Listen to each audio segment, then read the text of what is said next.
Welcome to Indiana. It's the 14th of May here. We're in West Central Indiana, northern Putnam County to be exact. We're planting soybeans today. We're on the tail end of our planting season. The planter behind me here we just filled up with Ohio Lake Soybean Plenish. These will go to a specific crusher in Frankfort, Indiana, and will end up being used in Nestle products. We're a little over halfway done with planting both corn and soybeans. We hope to be finishing up here next couple days. The spring weather so far has been really nice, cool, but nice for planting. We got an early start in early April planting, and then we stopped because we had 3 inches of snow on the 24th of April, and that set a record. We had 3 inches of snow here, so I actually had crop in the ground that got snowed on, and we're now anticipating to see how that crop turned out. As you can see, we're no-tilling our crop in the field, so there's been no tillage here. We're just putting the seed straight in. All of our soybeans are done this way. The equipment you see behind me, as we get all of our seed in bulk. This is a seed tender here on a pickup truck that is used to fill the planter, so we don't have to handle individual bags. It comes to us in bulk. We go pick it up, or it comes in mini bulk bags, and then we dump it in the tender here, and then that brings it to the planter, makes for a quick fill up, and now he's good to go plant another 150 acres worth of seed right here. So for this current growing season, we have roughly 150 acres of winter wheat that will take the grain. We talked about some that we use for grazing for forage for our cows, but on top of that we have another 150 some acres that will go and take it to grain. We're raising non-GMO corn and regular GMO corn as well. We have both types. Then soybeans, almost all of our soybeans are non-GMO. About a third of them are going to be Plenish, which is a specific high oil content, as we talked about at our first stop. And then we have regular non-GMO beans that will be crushed and sent as soybean meal for chickens in the southeast. In a few weeks, we're going to be turning the cows in with the bulls.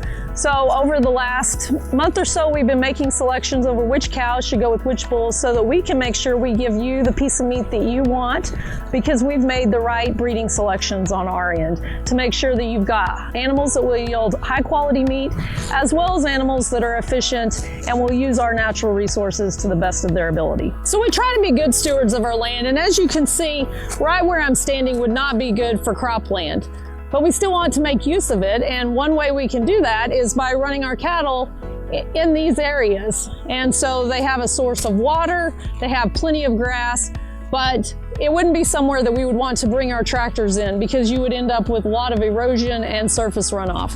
So one of the ways that we can be good environmental stewards is by managing our land for the type of land it is to maximize its use. So the harvest of 20 went fairly smooth. We were done the week before Thanksgiving. Our yields were above average, not only for our historical average, but for the area. Very satisfied with it, very timely. The weather really cooperated with us. Early on, we had a good dry spell to get the soybeans harvested, and then that dry spell kind of continued, and the corn grain actually dried naturally in the field, so we didn't have to artificially dry a lot of it. It went very smooth, very fast, almost record pace for us here in Indiana last fall. Couldn't ask for a better harvest last year. So on this planter, not only do we carry the seed that we plant, but we also carry some fertilizer that we call starter fertilizer, help gets that crop off to a good start. What's in the tanks up here at the front is 10-34-0, so it has 10% nitrogen, 34% phosphorus in P2O5 form. And there's a pump that will actually bring it out, and it actually places the fertilizer under the seed in the trench here that the planter makes. The two tanks here on the back where you've seen the seed being filled up are moved by air through these hoses to these mini hoppers. There's a plate in here with holes drilled in it, and there's a vacuum on that plate that actually sucks the seed to it. And as that plate turns, then there's a stop that breaks the vacuum, and the seed falls down through the trench, and then the fertilizer is already under it. So the seed sets on top of it, and it's as it starts to emerge, it's able to hit that nitrogen and that phosphorus, which are very important to get that seedling off to a good start, especially in tough growing conditions such as cold, wet weather, which we've had here this spring, as we mentioned earlier. So as we're going around the outside of this field, and as you've seen in some of the drone footage, you see that on our farm there's a lot of irregular shaped fields, and we deploy some technology to help minimize overlap in the field, such as what's called section control.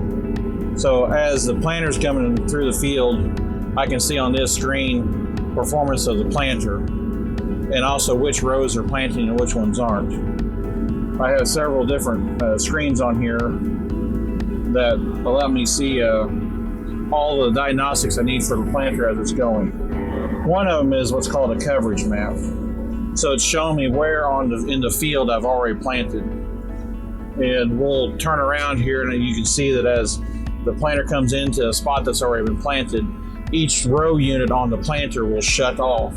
Also, the starter fertilizer will turn off as well.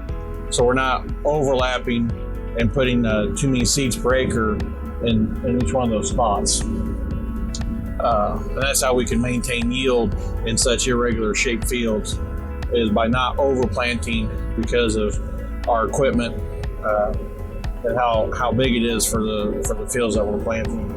At this point, I want to talk to you about the U.S. Grains Council and what it means to me. I've been on the U.S. Grains Council now for about 4 years. Gone on a couple of trips to Cartagena.